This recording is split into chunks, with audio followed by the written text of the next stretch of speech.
Imagine logging into your bank account and feeling a surge of empowerment instead of dread. That's exactly what Fiona Bradley, a 38-year-old primary school teacher and mum of 2 from Glasgow, now experiences, a far cry from the days when her £0 balance left her stomach in knots. But here's where it gets controversial. Fiona's financial turnaround wasn't just about cutting back, it was about adopting a budgeting method that's sparking debates across social media: zero-based budgeting, ZBB. Could this be the key to financial freedom, or is it too rigid for real life? Let's dive in. Fiona's journey began after a £10,000 home renovation overshoot, and reckless spending on Klarna hauls left her drowning in £10,000 of debt. Sound familiar? According to Citizen's advice, 4 million people are trapped in a similar cycle, where their income falls short of covering essential bills. The average debt?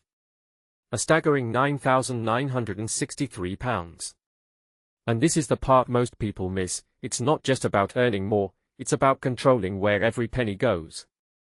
Enter zero-based budgeting, a method invented in the 1970s by accountant Peter Pych for businesses but now trending on platforms like TikTok and Instagram.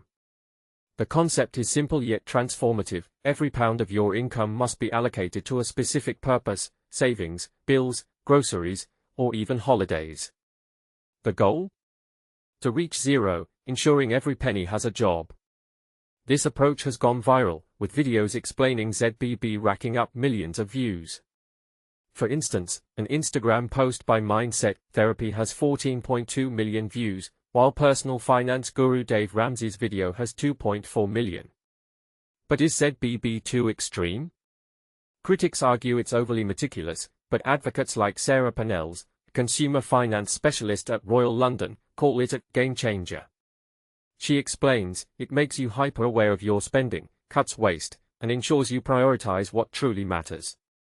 For Fiona, ZBB was a lifeline. After discovering the method on TikTok in July, she ditched her £300 monthly Klarna splurges and £80 coffee shop visits, saving £400 a month on average.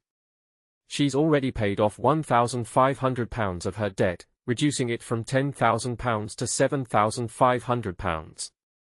For the first time, I feel in control, she shares. It's not about deprivation, it's about intentionality. Here's how she does it. On payday, Fiona leaves a £300 buffer for direct debits and transfers the rest to her Monzo account, which allows her to create pots for specific expenses. She divides her money into 20 pots, including £100 for petrol, £50 for her kids' clothing, and £200 for Christmas. By the end, her main account reads £0, but instead of panic, she feels empowered. I know every penny is accounted for, she says. But here's the catch: ZBB struggles with unplanned expenses. As personal finance expert Rajan Lakhani warns, if you need to cover an emergency, like a vet bill, you might dip into your overdraft if all funds are allocated. His solution? Create an emergency fund pot. If ZBB sounds too intense, there are other viral methods to try. The No Spend Challenge encourages you to avoid non-essential purchases on certain days. Cash stuffing involves physically dividing cash into envelopes for different categories. The lifestyle creep trend on TikTok urges cutting out luxuries like gym memberships and takeaway coffees. And Roundup features from banks like Starling and Monzo automatically save your spare change. So, is zero-based budgeting the ultimate solution, or is it too rigid for everyday life? Fiona's success story is inspiring, but it's not a one-size-fits-all approach. What do you think?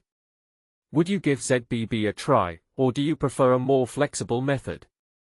Let's debate in the comments. Your wallet might just thank you.